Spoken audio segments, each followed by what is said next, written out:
Combien d'autres ont subi les mêmes actes sans être tués? C'est nombreux. Tout cela est dû à l'insécurité dans le pays. L'insécurité. Et ce que j'aimerais dire qui est très important, les parents, que ce soit à Conakry ou à l'intérieur du pays, s'il vous plaît, gardez vos enfants auprès de vous. Et si vous savez que vous devez effectuer un déplacement et que vous ne pouvez pas vous déplacer avec votre fillette, d'accord, prenez la peine de remettre la fillette à quelqu'un qui peut prendre soin. Ne laissez pas vos filles, vous ne laissez pas vos enfants abandonnés chez vous. Ne laissez pas vos... C'est-à-dire, parce que l'enfant, c'est une partie de nous-mêmes. Je ne peux pas comprendre qu'une mère puisse laisser sa fillette de 4 ans derrière elle pour aller faire quelque chose. Tu sais que tu vas prendre des sœurs. Et tu sais que le monde est malade. Le monde est malade. Nous sommes dans un pays, nous sommes dans l'insécurité en Guinée. Et cela ne date pas d'aujourd'hui. Parce que quand on parle de l'insécurité, il y en a qui diront « Oh non, c'est Mamadi Doumbouya, ça n'a rien à voir avec Mamadi Doumbouya. » Mamadi Doumbouya est venu quand? Il est venu juste il y a 1 mois. L'insécurité règne en République de Guinée. Tâchez de garder vos enfants. Et là, maintenant, vous venez de perdre une fillette de rien. Un être innocent qui n'a rien demandé. Et si vous savez que vous ne pouvez pas prendre soin des enfants, alors ne faites pas des enfants. C'est simple que ça. Si vous savez que vous ne pouvez pas vous occuper d'un enfant ou de vos enfants, ne faites pas d'enfants. Parce qu'après, ce sont des criminels notoires qui vont se servir de ces êtres innocents qui n'ont absolument rien demandé. Quand j'ai appris la nouvelle, sincèrement, j'étais sous le coup de choc. J'étais choqué. Je me dis, mais une fillette de 4 ans, comment quelqu'un peut regarder une fillette de 4 ans et abuser d'elle jusqu'à ce que l'assassiner? Mais une fillette de 4 ans, tu vois en elle quelle femme, cousin? Tu vois quelle femme là devant toi? Mais tout cela est dû, comme je l'ai dit, à l'insécurité. Ok? Parce qu'il y a trop de malades en Guinée, il y a trop de pervers en Guinée, il y a trop de criminels en Guinée qui se promènent dans les rues, qui se pavanent, qui ne sont même pas inquiétés, qu'on ne peut même, on peut même pas les compter. On ne peut pas les compter. Et là, maintenant, aujourd'hui, vous avez perdu votre fille. Tout simplement parce que vous avez décidé de partir quelque part et vous avez laissé la fillette abandonnée à elle-même. Ok. Et un félin s'est accaparé d'elle et abusé d'elle et puis il l'a assassinée. C'est fini. C'est fini ça. Vous n'avez que vos yeux aujourd'hui pour pleurer. Vous allez raconter à qui, devant qui, qu'est-ce qui s'est passé? Oh non, j'ai laissé ma fille derrière moi, je suis allé là. Une fillette de 4 ans. Vous l'avez confiée à qui avant de vous déplacer? Vous l'avez laissée à qui? Vous l'avez confiée à qui? Mais bon, ça tombe bien parce que la population a joué son rôle. Ils ont mis main sur le coupable, ils l'ont traduit devant la justice et il a écopé voilà, 30 ans de prison. Voilà, c'est bien. Ça, c'est bien fait. D'accord. Et de toutes les façons, les 30 ans de prison, d'emprisonnement ne suffiront pas pour remettre l'âme dans le corps de la petite fille. Voilà, ça ne va pas suffire. Donc, il faut faire très attention avec ces situations pareilles. Et nous avons, comme deuxième sujet, il y a une fille aussi de 25 ans, ok, qu'on a créé. Je dis, ça ne finit pas. Une fille de 25 ans qui s'est fait... Je trouve, quand j'analyse la situation, je trouve un peu de naïveté dans la situation et un peu d'innocence. Là, le premier sujet, c'était une fillette de 4 ans. Là, maintenant, le deuxième sujet que j'entame là, ça, c'est une jeune dame, une jeune femme de 25 ans qui a été violée par 2 médecins. 2 médecins, je vous dis bien. Et vous allez comprendre comment elle a été violée, comment elle a été baratiné entre ces deux médecins et comment ils ont abusé d'elle. Faites très attention, vous êtes en danger. Les jeunes filles, les femmes, les mamans, vous êtes en danger dans une république comme la Guinée. Tout n'est pas encore réglé en Guinée. C'est pourquoi je dis que après Alpha Condé, c'est lui qui viendra, démocratiquement élu par le peuple. Il aura du boulot à faire. Il aura sincèrement du boulot à faire. Je vous jure sur l'honneur. Vous allez comprendre tout à l'heure comme la manière dont cette jeune fille de 25 ans a été violée encore. On dit une jeune fille violée par des médecins à Conakry. Bon, témoignage glaçant. En un laps de temps, sa vie a terriblement basculé. Une jeune fille de 25 ans aurait été violée par 2 médecins à Conakry. Le premier cas de viol aurait conduit à une grossesse que les mêmes médecins ont décidé d'interrompre par tous les moyens. À cause des interventions chirurgicales qui lui ont fait subir, la victime a finalement perdu son utérus et a eu une fistule obstétricale. Dans une vidéo réalisée par l'ONG Femmes, Développement et Droits Humains, d'accord? On dit la jeune fille a raconté l'histoire dramatique qu'elle a vécue. Partagez la vidéo, vous allez comprendre. Parce que c'est dans les faits là, c'est à travers ces faits que vous aussi vous gagnez en expérience. C'est pourquoi je vous demande chaque fois de partager les émissions pour que ça serve d'exemple, pour que ça donne beaucoup plus d'expérience aux autres. On dit...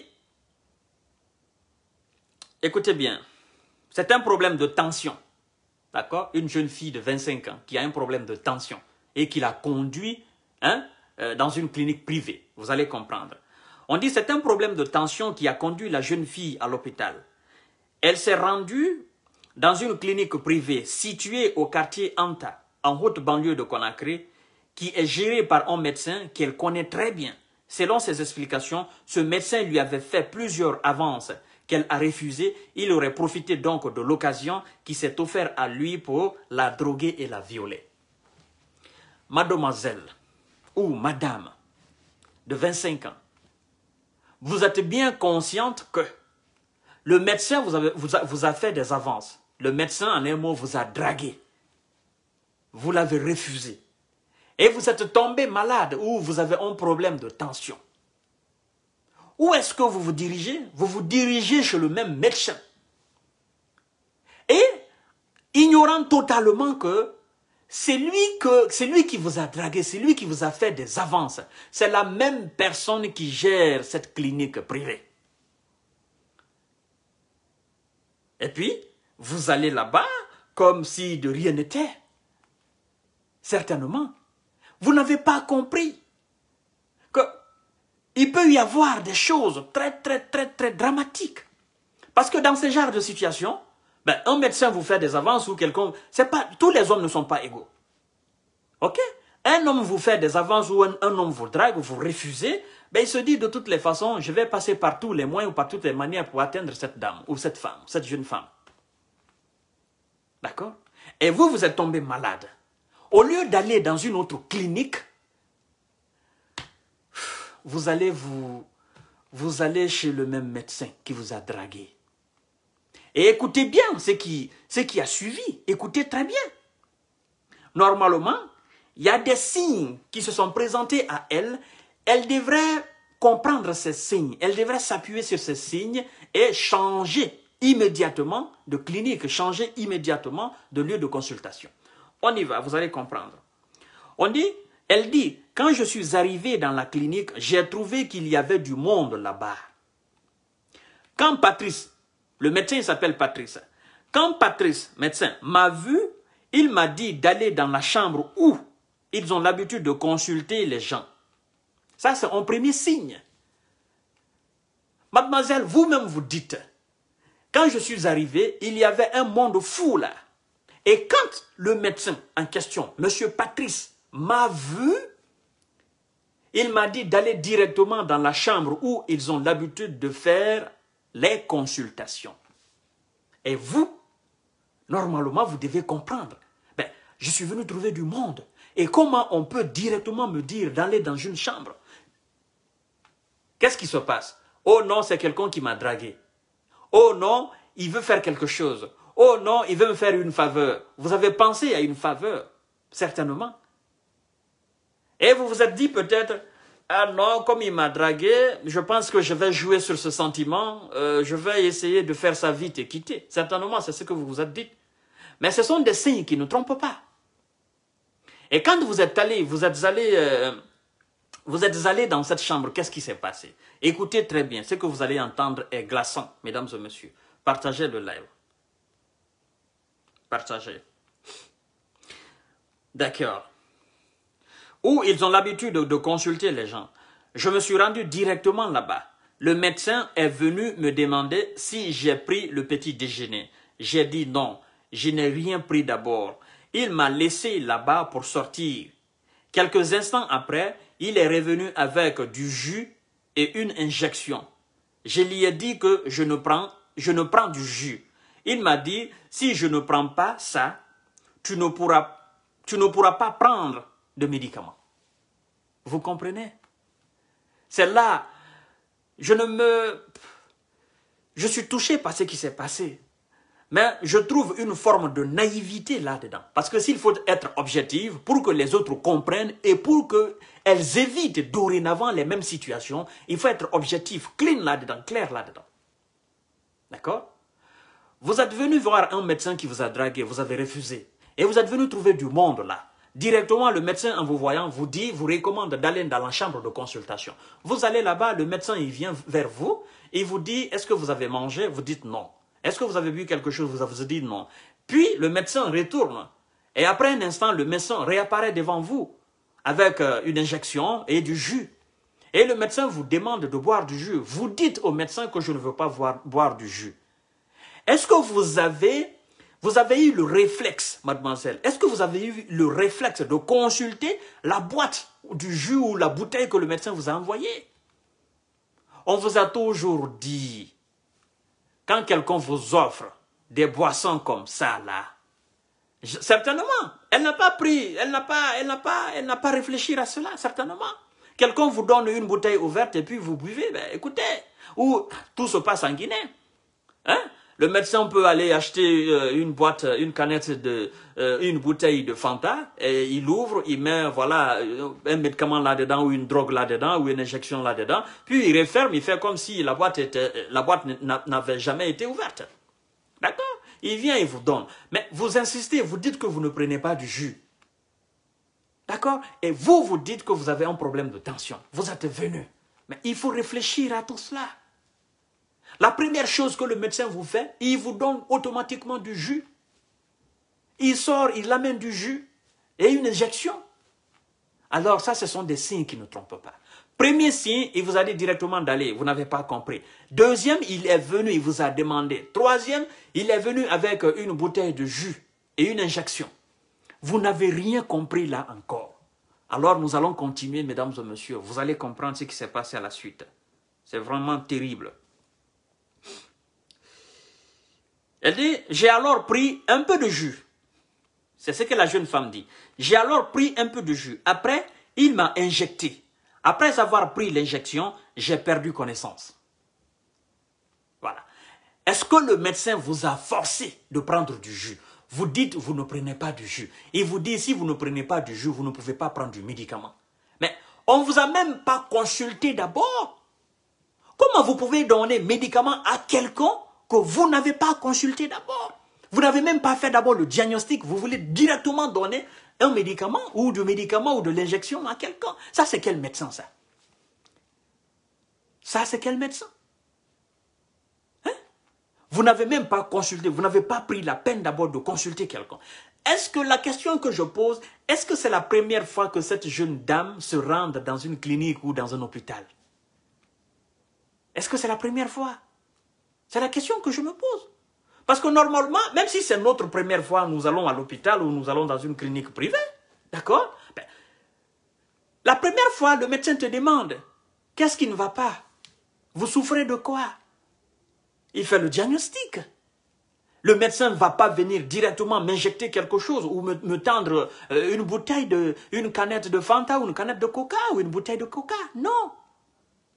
Tu ne vas pas directement m'injecter. Tu ne sais même pas d'abord de quoi je souffre. Oh non, le médecin est venu, il m'a demandé, est-ce que j'ai bu quelque chose? Est-ce que j'ai mangé? Après, il est venu avec du jus et de l'injection. J'ai bu un peu de jus et puis il m'a injecté et puis j'ai perdu la connaissance. Mais ça c'est trop facile, ça. Trop facile. Travailler un peu le cerveau, c'est très important. Partagez le live pour éviter d'autres victimes actuellement à Conakry et un peu partout en Guinée. Partagez le live. Vous allez comprendre, mesdames et messieurs. Elle dit, j'ai perdu connaissance, je ne savais plus ce qui se passait. Et alors que je me suis... On dit, et lorsque je me suis réveillé, j'ai trouvé que j'étais nu et je n'ai pas vu Patrice. Ce jour-là, je me suis senti humilié. Je suis sorti sans rien dire.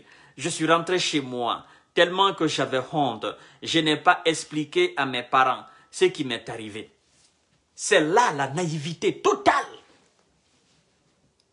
Je suis d'accord que le médecin a abusé de vous, mais vous avez été naïf. Vous n'avez pas travaillé le contenu de votre tête. C'est pourquoi je dis souvent qu'il y a des gens en Guinée, c'est la boue à la place de leur cerveau. Je ne peux pas comprendre. Donc, vous avez eu peur de vos parents et accepté le viol que vous veniez de subir. Les parents qui peuvent vous aider. Vous n'avez pas eu l'intelligence d'aller directement à la police. Vous n'avez pas eu l'intelligence de faire cela. Allez à la police ou à la gendarmerie. Oh non, aujourd'hui je me suis rendu à l'hôpital. J'avais un problème de tension. Dès que je suis arrivé, le médecin m'a dit ceci, m'a dit cela. Et c'est ce qu'il a fait. Et après, je me suis réveillé, j'étais nu. Alors, j'ai perdu connaissance à un moment donné. Et après, je me suis réveillé quand mes esprits, j'ai retrouvé mes esprits, ben, j'étais nu. Alors, comment on peut expliquer cela? Vous n'êtes pas allé à la police. Hein? Vous n'êtes pas allé à la police, vous n'êtes pas allé à la gendarmerie. Vous n'êtes pas confié à quelqu'un. Encore même vos parents qui peuvent vous assister. C'est déplorable. Une femme de 25 ans, une jeune femme de 25 ans. Vous ne pouvez pas être comme ça, traité comme un moins que rien. Vous ne pouvez pas être comme ça. Les mots me manquent, sincèrement. Tellement que je suis choqué. Nous sommes au 21e siècle. Une femme de 25 ans. Même si vous n'êtes pas allé à l'école, mais ça, c'est des choses élémentaires de la vie que vous pouvez comprendre. Au 21e siècle, avec tout ce qui se passe sur les réseaux sociaux, au 21e siècle, vous suivez des films, vous suivez des séries policières, vous suivez n'importe quoi sur les réseaux sociaux. Et vous avez eu peur de vos parents en acceptant ce viol. C'est ça, c'est ce qui s'est passé. C'est ce qui s'est évidemment passé. Je me suis senti humilié. Je n'ai même pas parlé à mes parents. Alors on continue ce qui s'est passé, mesdames et messieurs. Vous allez comprendre à la suite. Ça me fait mal, hein? Ça me fait tellement mal. Elle dit, j'étais nu et je n'ai pas vu Patrice. Ce jour-là, je me suis senti humilié. Je suis sorti sans rien dire. Je suis rentré chez moi tellement que j'avais honte. Je n'ai pas expliqué à mes parents ce qui m'est arrivé. A-t-elle narré dans la vidéo, ok, visionnée par tant, d'accord. On dit, quelque temps après, la victime n'ayant pas vu ses règles, décide de repartir voir le médecin en question. Quelque temps après qu'elle n'ait pas vu ses règles, ses menstrues, elle décide encore d'aller voir le même médecin. Bête qu'elle est, naïve qu'elle est. Tu vas voir le même médecin qui a abusé de toi. Dans quel but, dans quel objectif? Et pendant tout ce temps, tu n'as parlé à personne. Tu n'as parlé à tes parents, à tes copines, à tes voisines. Tu n'es parlé à la police ni à la gendarmerie. Tu ne t'es pas confié. Tu ne t'es pas posé la question. Je retourne là-bas pour une deuxième fois. Qu'est-ce qu'il va me faire? Hein? Oh non, c'est pas possible. C'est pas possible.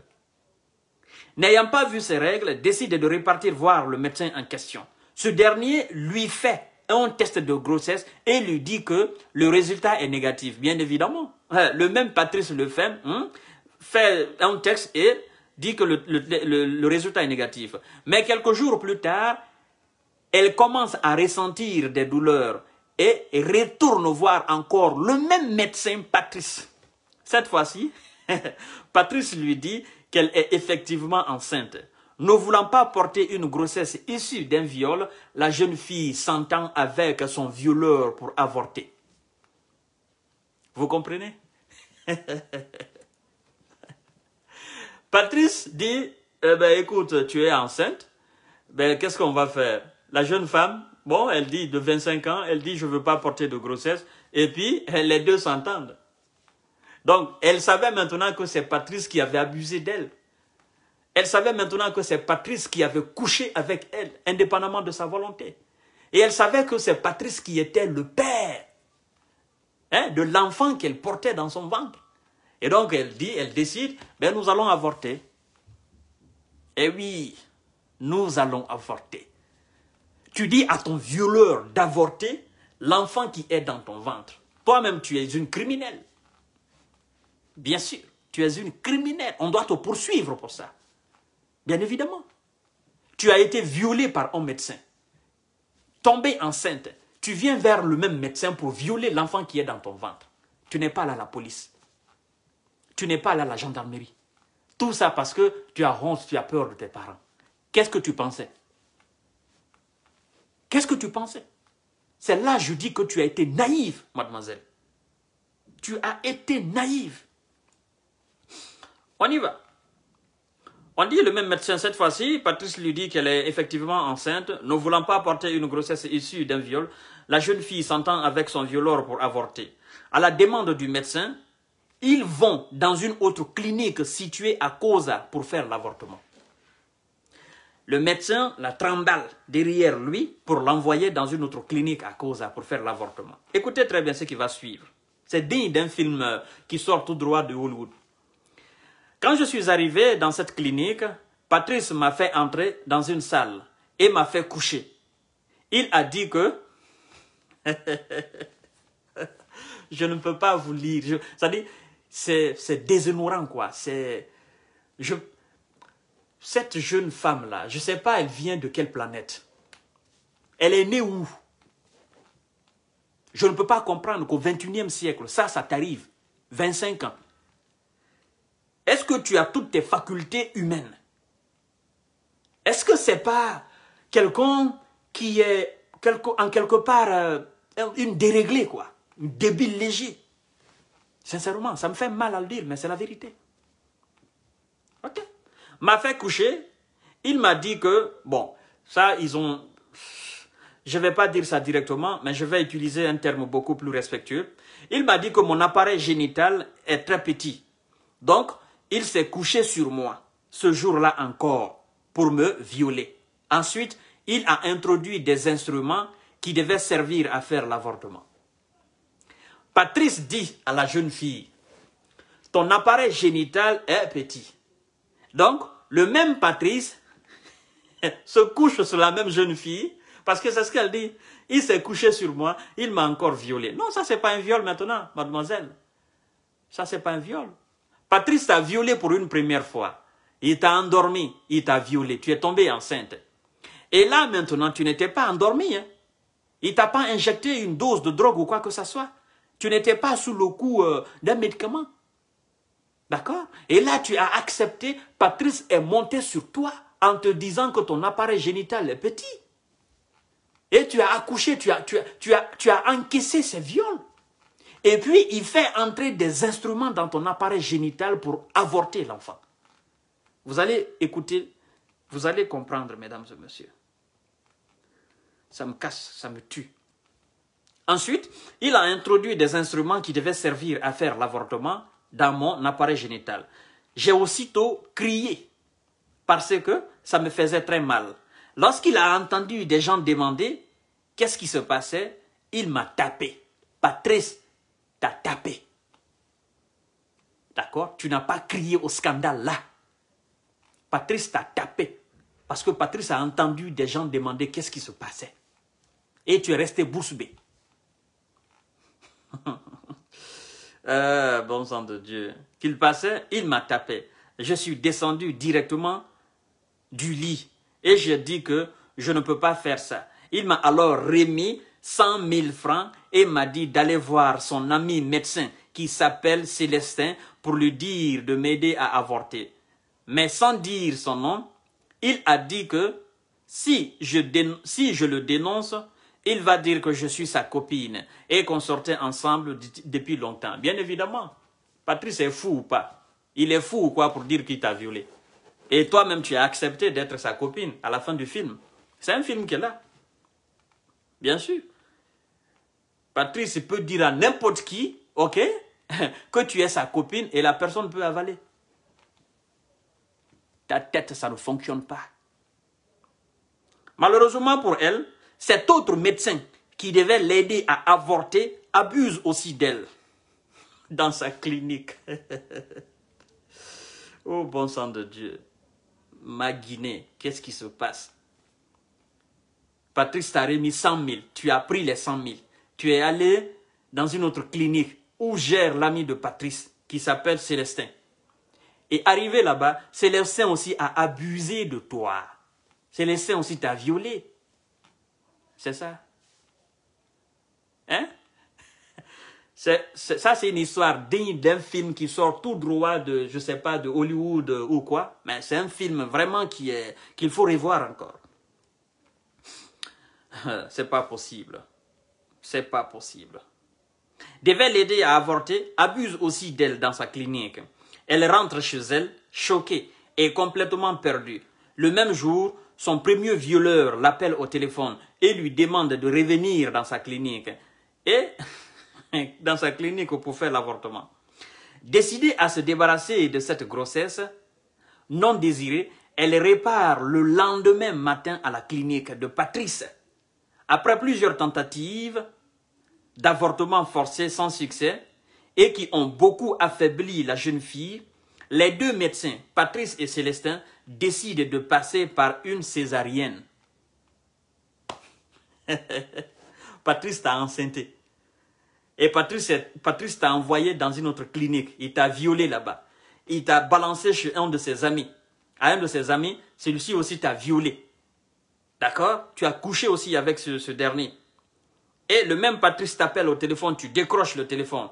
Dans tout ça, tu n'as pas averti tes parents. Dans tout ça, tu n'as pas porté plainte. Dans tout ça, tu es chez toi. Et tu reviens encore chez Patrice.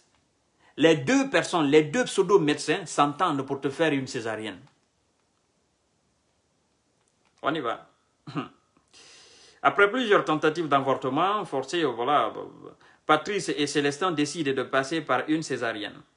On dit, ils font croire à la famille, là maintenant, ils font croire à la famille de notre naïve qui a accepté ces viols. Parce qu'il faut dire comme ça. Ils font croire à sa famille maintenant, d'accord? Ils font croire à la famille qu'elle a un kyste et qu'il fallait l'opérer urgemment. Mal faite, l'opération n'a fait qu'empirer l'état de santé de la jeune fille. Dépassés par la situation, les médecins décident de la transférer dans une clinique située à Dapompa. Ça fait combien de cliniques?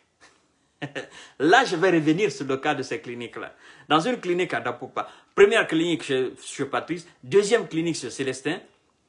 Non, oui, bien sûr, non. Première clinique chez Patrice, deuxième clinique à Koza, troisième clinique chez Célestin, quatrième clinique maintenant à Dapompa. D'accord, Dapompa. La jeune fille subit 2 autres opérations dans cette autre clinique avant d'être référée finalement au CHU Ignace Dine où elle est actuellement hospitalisée. Aujourd'hui, elle a perdu son utérus, elle ne peut plus faire d'enfant et souffre de la fistule obstétricale. Saisie de cette situation, des ONG qui luttent contre les violences à l'égard des femmes ont engagé une action en justice qui a conduit à l'interpellation des agents de santé cités dans cette affaire. Elles ont également lancé un appel à l'aide pour aider la victime à se soigner. Voilà l'histoire rocambolesque digne d'un film qui sort de la planète Mars ou de la planète Jupiter, qui concerne cette deuxième cette deuxième victime, notre victime de 25 ans, qui a été en un mot, je ne sais même pas comment décrire, je ne sais même pas comment décrire son intelligence. Alors la question que je me pose aujourd'hui, avant de me prononcer là-dessus, je me demande, ben, mademoiselle, est-ce qu'en réalité, vous avez toutes vos facultés humaines au complet? Parce que nous sommes au 21e siècle. Hein? Est-ce que vous avez toutes vos facultés humaines? Parce que nous sommes prêts à faire tout pour défendre les femmes en République de Guinée et d'ailleurs à travers le monde entier. Nous sommes prêts à mettre tout sur pied pour traquer ces violeurs et les traduire en justice. Qu'ils crèvent là-dedans, ces violeurs de femmes. Ces pseudo-médecins en République de Guinée. Nous sommes capables de les traduire en justice un à un. Qu'ils crèvent là-dedans, ces médecins. Mais il faut que vous aussi, vous nous aidez. Parce que si vous ne nous aidez pas, on ne peut absolument rien faire. Combien de femmes ont été violées dans des situations pareilles? Combien? Combien de femmes se font encore violer à nos jours? Combien de femmes ont été enceintes dans ces situations pareilles et qui ont décidé de fermer, de faire bouche bée là-dessus et de continuer à vivre comme si de rien n'était? Il faut que vous acceptez d'ouvrir la bouche. Il faut que vous sortiez un peu de la famille, de la pression de la famille ou de la honte. Ça n'a rien à voir avec la honte. Là, on a joué de vous et puis votre vie est partie pour tout bon. Il faut que vous compreniez cela. Il y a des signes qui ne trompent pas. Un médecin vous drague et puis vous allez chez le même médecin. Si vous n'avez pas de moyens, demandez à vos parents de vous envoyer à l'hôpital. Mais n'allez pas chez des gens comme ça là. Et puis évitez les cliniques un peu partout dans les quartiers. Ce n'est pas des gens qui sont capables de vous soigner. Vous êtes allé chez Patrice, il a abusé de vous. Vous êtes allé chez son ami, il a abusé de vous. Vous êtes allé pour voter, ils n'ont pas réussi. Ils ont fait combien d'opérations sur vous? Ben, si c'était des médecins qualifiés, ils allaient trouver une solution. Bien évidemment. Parce qu'on ne peut pas subir une opération, 2 opérations, 3 opérations, 4 opérations comme ça, au bout d'un laps de temps, et qu'on ait pu trouver une solution. Mesdames et messieurs, c'est impossible. Allez-y dans les hôpitaux comme Don Kanyas Din. Ok, même si ça ne va pas là-bas, allez-y là-bas, c'est mieux. Je comprends que la pauvreté aussi fait mal. Mais pensez à vos vies. Si vous aviez dénoncé Patrice pour la première fois, tout ce que vous avez subi là, à la suite, vous aurez pu éviter cela. Si vous étiez parti à la police ou à la gendarmerie pour dire je suis allé consulter un médecin, il m'a drogué, je me suis réveillé, ben j'étais nu. Parce que vous êtes quand même parti habillé, vous avez bu le jus habillé, on vous a injecté habillé et vous vous êtes retrouvé déshabillé, vous étiez nu. C'est là que vous avez fait une erreur. Dans toute cette situation, c'est vrai, le monsieur et son ami, ils ont abusé de vous, mais vous avez une part de responsabilité dedans. C'est ce qui est difficile à entendre, mais c'est ce qui est la vérité. Alors, mes sœurs, vous qui me regardez, je sais que ça choque, mais il faudrait que nous fassions ensemble ce travail de sensibilisation pour ne pas que ça se reproduise maintenant. Ben, si c'est une fillette de 4 ans, de 6 ans, de 2 ans, de 3 ans, je peux comprendre. Mais vous avez 25 ans. Il faut éviter des erreurs pareilles. C'est inadmissible. Oui, c'est inadmissible. Aujourd'hui, ça nous fait mal au cœur. Mais quand on regarde la manière dont les choses se sont déroulées, on se dit quelque part que vous avez une part de responsabilité.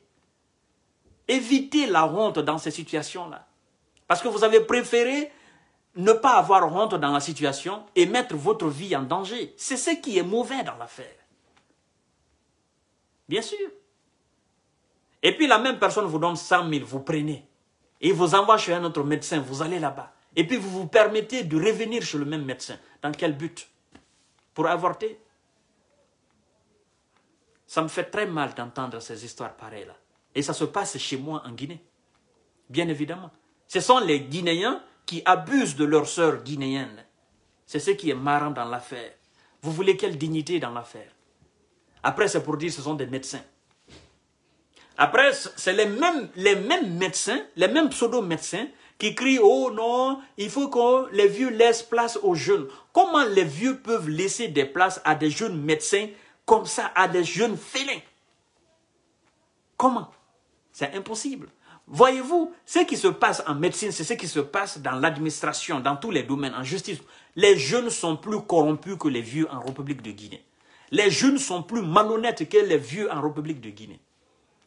Maintenant, en voyant ces situations pareilles, comment on peut donner des places à ces jeunes pareils-là? Comment? Comment on peut les confier des responsabilités, des hautes responsabilités dans notre nation? Comment? C'est impossible. Ça, c'est des délinquants livrés à eux-mêmes. Je ne parle pas encore des gynécologues qui abusent matin, midi, soir de nos sœurs en Guinée. Parce que eux, c'est leur métier. Mais on dit non, c'est un gynécologue, c'est son travail. Mais ce qu'ils font dépasse, va au-delà de la déontologie médicale. Bien évidemment. Ce qu'ils font. Et les femmes se taisent là-dessus. Elles ne disent rien, elles ne portent pas plainte. Elles continuent de subir. Quelque part, je vois de l'ignorance. Mais c'est un travail de tout le monde. Vous devez nous en parler pour que nous puissions dénoncer et pour que l'autorité puisse traquer ces gens-là. Mais si vous décidez de vous taire là-dessus, on ne peut absolument rien faire. Et le jour que ça deviendra grave, et là vous allez en parler. Bien évidemment, on va vous poser maintenant la question, depuis quand le fait remonte? Le fait remonte il y a 2 ans, il y a 3 ans. Pourquoi vous n'avez pas porté plainte? Oh non, c'était ça, oh non, c'est... Mais c'est pas comme ça marche. Pour quelqu'un qui veut du droit, pour quelqu'un qui veut réparation, c'est pas comme ça marche. Partagez le live, mesdames et messieurs.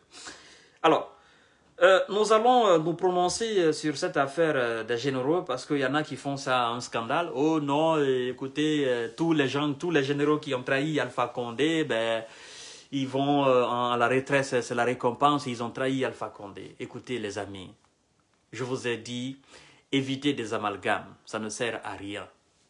Ça ne sert à rien. Ça, c'est dans tous les pays africains du monde entier.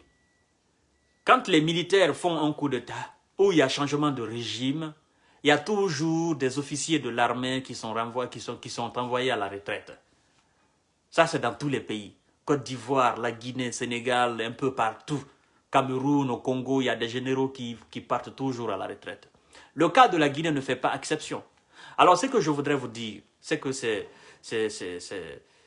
qu'il faut comprendre, on dit 44 généraux. Tous ces généraux, vous savez, je vais vous dire quelque chose de très important. La plupart de ces généraux sont devenus généraux sous l'ère d'Alpha Condé. C'était une manière d'Alpha Condé d'opposer l'armée guinéenne et de mieux régner. C'est ce qu'il a fait à la police.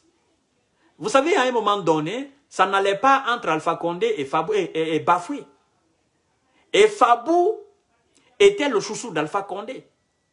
Alpha Condé directement, Fabou, il a augmenté le grade de Fabou pour que Fabou devienne général. Et Fabou, au même grade que Bafoué, Bafoué ne pouvait plus donner d'ordre à Fabou. Bon, il y a des généraux dans l'armée guinéenne, il y a des généraux dans la gendarmerie, ils sont devenus généraux sous l'ère d'Alpha Condé. C'est Alpha Condé qui a fait tout cela. Il a fait combien de généraux au temps d'Alpha Condé? Il y a des généraux qui ne méritent pas leur grade. C'est ce que vous devez savoir. Il y a beaucoup qui ont été généraux parce que tout simplement, ils étaient directement liés à Alpha Condé. Et c'était une manière pour Alpha Condé d'avoir la même mise sur l'armée guinéenne. 44 généraux. Je vous jure sur l'honneur, parmi les 44 généraux, vous faites un texte entre ces généraux. C'est-à-dire sur quels critères on devient général. Qu'est-ce qu'il faut faire pour devenir général?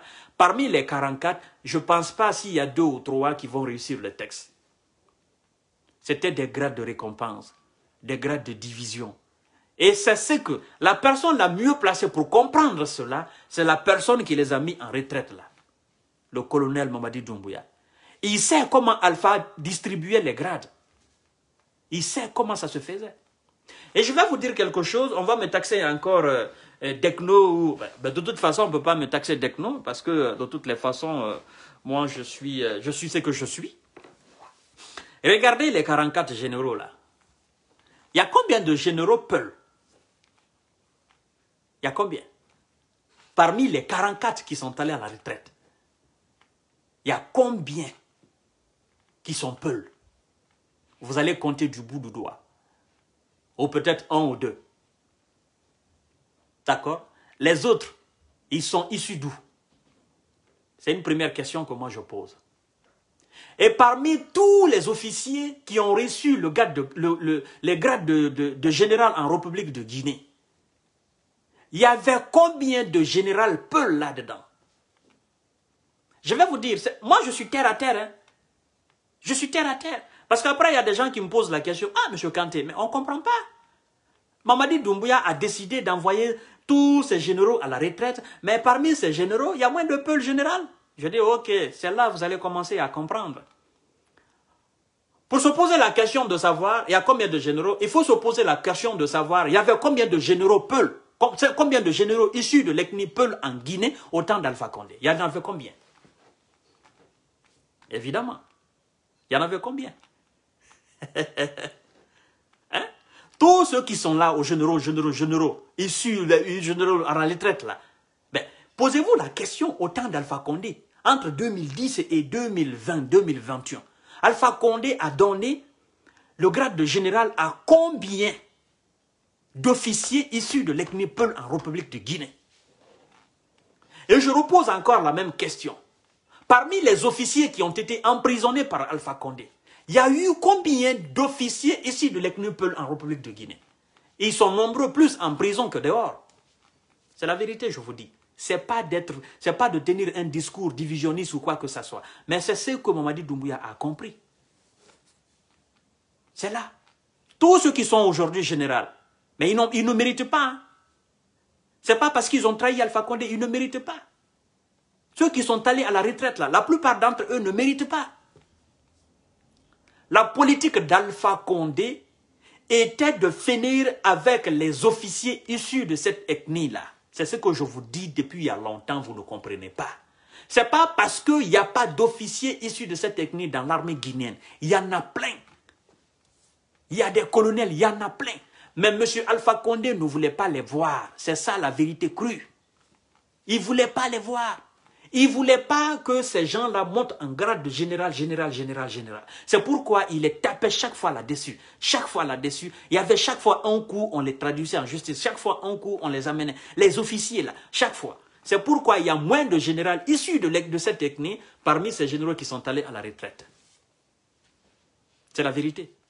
Et il y a des gens aussi qui me posent la question de savoir, mais monsieur Kanté, pourquoi les officiers qui sont nommés dans les postes aujourd'hui par Mamadi Doumbouya, pourquoi il y a moins de Peul? Je vais vous dire tout simplement. Parce que la raison est très simple. Alpha Condé ne voulait pas voir des officiers de cette ethnie monter en grade. Alors Mamadi Doumbouya, ne pouvant pas aujourd'hui faire sauter les grades pour donner à ces officiers pour faire la parité dans l'armée guinéenne, il est obligé de suivre ces officiers qui sont là. D'accord? Il y avait des généraux et puis il y avait des sous-officiers qui suivaient ces généraux. Et même les sous-officiers qui suivaient ces généraux, les secrétaires dans les camps et tout ça là, ben, ce n'étaient pas des gens aussi qui étaient issus de cette technique. C'est ce qui est la vérité, mesdames et messieurs. C'est ça. On va me traiter, oh non, tu fais... Mais c'est la vérité que je suis en train de vous dire. Regardez aujourd'hui les généraux qui restent dans l'armée guinéenne, dans la police, dans la gendarmerie. Regardez, faites le tour de tous ces généraux. Il faut les rassembler. Vous allez compter du bout du doigt les généraux issus de cette technique, les colonels issus de cette technique. Vous allez trouver, ils sont peu. C'était une politique d'Alpha Condé. Tout simplement parce qu'il avait en tête que donner de grade, donner des ailes à ces gens-là, ils sont capables de faire un coup. Ils sont capables un jour ou d'un jour à un autre faire quelque chose de grave en République de Guinée. Il ne faut pas leur donner la force. Et c'est là il s'est trompé. C'est là il s'est trompé. Et c'est pourquoi quand il y a eu le coup, je suis venu devant vous, je vous ai dit, Dieu merci que celui qui a fait le coup n'est pas issu de cette ethnie-là. Dieu merci, alhamdoulilah. Bien évidemment, je l'ai dit devant vous. Alors, pour vous satisfaire, pour votre question, tout simplement, ceux qui sont allés, la plupart d'entre les 44 généraux là, la plupart c'était des généraux d'Alpha Condé. Ce sont eux qui les a donné des grades. Ok? Et même les sous-officiers aujourd'hui, ben, c'est Alpha Condé qui distribue comme ça des grades. C'est comme ça qu'il faisait, même dans la police. Et jusqu'à présent, la dissension continue entre Bafoué et Fabou. Parce que normalement, Bafoué était le supérieur. Bafoué était le supérieur de Fabou. Mais il y a eu un moment où il y avait un problème entre Bafoué et Alpha Condé. Alors, Bafoué et Fabou exécutant les ordres à la lettre d'Alpha Condé, ben il a décidé tout simplement de le nommer général. Donc, Fabou général, Bafoué général, Bafoué ne pouvait absolument rien dire maintenant à Alpha Condé. Et ça nous a poussé à un moment donné d'ailleurs de croire que Bafoué n'exécutait pas tous les ordres venant d'Alpha Condé. Est-ce que c'est Fabou qui exécutait à la lettre? Parce que Fabou voulait le grade de général. Et Alpha Condé, quand il a compris cela, paf, il a donné le grade de général à Fabou. Et il n'y avait plus de respect entre Fabou et Bafoué. Et jusqu'à aujourd'hui. Hein. Bon, après, devant les gens, ils font semblant comme il n'y a absolument rien entre eux, mais il y a un réel problème entre ces deux-là. Et ce problème vient d'Alpha Condé. Après, on dira, oh, Général Baldi à la gendarmerie, ça c'était une façade. C'était une façade. Alors, regardez dans l'hierarchie dans la gendarmerie. Après Général Baldé, il y avait qui? Qui le succédait? L'adjoint de Général Baldé, c'était qui? C'est-à-dire, dans la lignée de l'hierarchie à la gendarmerie, et regardez, vous allez comprendre ce que je suis en train de dire. C'est pourquoi aujourd'hui, ben, parmi les gens nominés dans les postes militaires stratégiques et tout ça, ben, Mamadi Doumbouya, il est obligé de suivre, il est obligé de suivre l'hierarchie. Il ne peut pas prendre un sous-lieutenant, un sergent-chef, un temps issu de telle ethnie pour faire une parité. Non, il faut qu'il fasse les choses comme ça se présente. Et les choses qui se présentent, c'est Alpha Condé qui les a organisées comme ça. C'est tout simplement que ça. Alors ceux qui sont allés à la retraite, ce sont les généraux d'Alpha Condé. Ce n'est pas les généraux de l'armée guinéenne. C'est ce que vous devez comprendre. Oui, c'était une division d'Alpha Condé. Et ça lui est tombé dessus la tête. Alors, ne vous attaquez pas à Mamadi Doumbouya pour dire « Ah non, ceci, ceci. » Et ceux qui sont allés à la retraite, là, je vais vous dire quelque chose. Il y a des gens qui disent « Oh non, 44 c'est trop, est-ce qu'ils ne sont pas capables de faire ?» Non, ils n'ont aucune force. Ces gens-là sont même contents aujourd'hui, d'une certaine manière. Parce qu'il y avait une pression sur eux. Ils se disent « Alhamdoulilah, ben, nous sommes à la retraite, nous allons continuer d'obtenir l'argent de la retraite et puis on est tranquille. On n'est plus dans la politique, on n'a plus de bruit derrière autour de nous, on n'a plus de pression sur nous, ben, on reste tranquille. C'est simplement que ça. Donc, quand on vous dit chaque fois que l'armée guinéenne est une armée divisée et que chaque général a son clan, c'était la politique d'Alpha Condé. Il y en avait autant de Lansana Conté, mais autant d'Alpha Condé, ça s'est amplifié. Ça a eu beaucoup plus de poids. Ouais. Et c'est pourquoi on vous disait souvent qu'il n'y a pas de respect dans l'hierarchie militaire en Guinée. C'était la politique de ce monsieur-là. Et c'est tout ce que monsieur le président, son excellence Mamadi Doumbouya, veut réorganiser pour que dorénavant, qu'on respecte les choses en Guinée. Vous avez vu, depuis qu'il est devenu président, depuis qu'il a fait ce coup de paix, ben, on n'a pas augmenté les grades de quelqu'un. Et lui-même étant colonel, ben, normalement, il devrait monter en général parce qu'il a fait un acte exceptionnel. Mais il a décidé de rester colonel. Voyez-vous, il y a des actes quand vous faites dans l'armée, la récompense, c'est des grades. Okay? Lansana Conté, après, il était colonel au moment qu'il venait au pouvoir. Après, il est devenu général. Donc, normalement, colonel Mamadi Doumbouya, aujourd'hui, on devrait l'attribuer le grade de général parce qu'il a fait un acte exceptionnel. D'accord? Et il a la formation qu'il faut. Donc, comprenez un peu le cas de ces généraux-là. C'était des généraux d'Alpha Condé et tout ça. C'était des gens aussi corrompus qui faisaient du mal à l'armée guinéenne. D'accord? Et ça va prendre du temps pour réorganiser cette armée guinéenne. Parce que ceux qui sont allés à la retraite, ils ont leurs petits dans l'armée guinéenne. Et ces petits-là, ils ont été abreuvés par ceux qui sont allés à la retraite. Ils se sont inscrits dans l'idéologie de ces gens-là, l'idéologie divisionniste qu'Alpha Condé les a inculqués. Donc ça va être difficile de nettoyer tout ça, mais je pense qu'avec la bonne volonté de Mamadi Doumbouya, ça ira, et la bonne volonté aussi de ces jeunes officiers qui montent, ben, ça va beaucoup nous aider. On y va mollo mollo, ne soyez pas pressés, on ne veut pas d'amalgame et de division en République de Guinée. Alors, je vais rapidement bondir sur le cas du déguerpissement à Matam. Vous savez, j'ai vu qu'on a jeté des pierres sur les agents de l'administration qui faisaient des déguerpissements à Matam. Je me dis, mais écoutez, vous n'avez pas raison de faire cela. Hein? Vous n'avez pas raison de faire cela. On nous dit, non, tout ça c'est contre Alpha Condé. Non, ce n'est pas contre Alpha Condé. Hein? On a détruit des bâtiments des gens sous l'ère d'Alpha Condé. Détruit, vous étiez là, vous avez applaudi, vous avez vu cela. On a détruit des vies entières. Des vies de 60 ans, de 65 ans, de 40 ans, de 35 ans. Bien évidemment, parce que le domicile de quelqu'un, c'est sa vie. C'est toute sa vie qui est là, dans la maison. On les a détruits, vous étiez là, vous avez applaudi. En ce moment, on vous a épargné. Parce que tout simplement, il y avait de l'inégalité. Mais ça, c'est le régime de l'égalité. Ben, quand les gens viennent, et vous saviez très bien que sous l'ère Alpha Condé, on devrait détruire ces gens à la Sigmadina. Tous ces lieux qui encombrent les routes et consorts là, on devrait les détruire. Mais vu que c'était des coins du RPG Arc-en-Ciel, ben, il y avait de l'inégalité. On n'a pas touché. Il y a des bâtiments même qu'on n'a pas touché. Ben, maintenant, aujourd'hui, on veut faire la légalité. On veut faire tout le monde, on veut que tout le monde soit égaux devant la loi. Ben, vous criez au scandale. Oh non, non, on est contre Alpha Condé. Personne n'est contre Alpha Condé. On était contre le régime. Le régime n'est plus. Arrêtez ces démagogies-là. Hein? Arrêtez ces démagogies. Oh non, c'est la photo. Oh non, il faut... C'est aujourd'hui j'ai compris qu'il y a une section cailloux aussi au RPG Arc-en-Ciel. Parce qu'ils ont jeté des pierres, ces gens.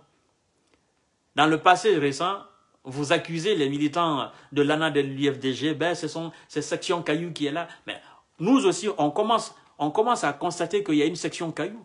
Parce qu'aujourd'hui, d'accord, lors de ce déguerpissement, on a constaté que des enfants ont jeté des pierres. Il y a eu une manifestation. Pourquoi? Personne n'est contre Alpha Condé. On était contre le système. Et ce système n'est plus. Les choses doivent entrer dans l'ordre. Tout doit aller très bien. C'est ce que vous devez accepter. Ce n'est pas une question de honte. Moi, je ne me réjouis pas parce qu'on a détruit la maison de quelqu'un, parce qu'on a détruit la source de revenus de quelqu'un. Je ne me réjouis pas de cela. Même pendant le régime d'Alpha Condé, quand on détruisait les bâtiments des gens là, mais je suis sorti, j'ai fait des émissions là-dessus, j'ai condamné fermement. Hein? J'ai condamné fermement. Il faut faire des préalables avant de venir détruire. Bien évidemment.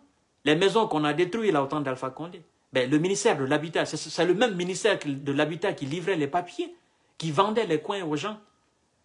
Et ils ont détruit les maisons des gens. Mais vous parlez même de café, vous parlez de kiosque, vous parlez d'un petit coin où on va les donc cafés, les consorts. Mais c'est des habitats, c'est des maisons entières qu'on est allé détruire quelque part. Et vous avez vu, votre premier ministre, Kassouri, est venu devant tout le monde pour dire on ne sait pas d'où l'ordre est venu. Vous n'avez pas trouvé d'explication à cela. C'est aujourd'hui on est allé détruire une petite partie. Vous voulez faire un scandale pour ça? Arrêtez. Ça c'est fini. Le régime d'Alpha Condé, c'est fini ça. Et je pense que les derniers dans ce problème de régime, il faut que le Premier ministre aille beaucoup plus vite parce que ces secrétaires généraux qui assument l'intérim aujourd'hui de ces ministres, ces gens-là, ils sont tous du RPG Arc-en-Ciel. Et on a dit qu'on ne veut pas de recyclage. Donc il faut faire tout possible pour remplacer ces secrétaires généraux. C'est des pions d'Alpha Condé. Il faut les balayer tous. Donc, c'était mon dernier message pour le Premier ministre.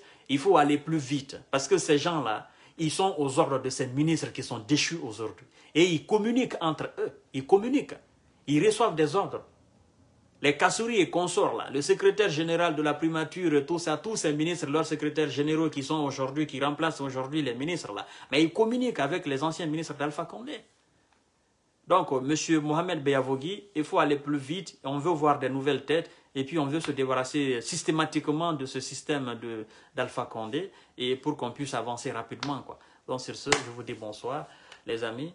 C'était justement ça. Et merci infiniment pour tous ceux qui m'ont envoyé le message. Je me porte bien. Maintenant, je suis super bien aujourd'hui. Je vais super bien, c'est ce que je veux dire. Et Dieu merci, grâce à vos bénédictions, ça va mieux. Ça va beaucoup, beaucoup, beaucoup, beaucoup mieux. Voilà. Donc, je vous souhaite bonne soirée, bonne nuit. À très prochainement, Inch'Allah. Je vous love et partagez au maximum le live. Vous qui allez suivre la vidéo après, vous partagerez massivement la vidéo. Bye bye.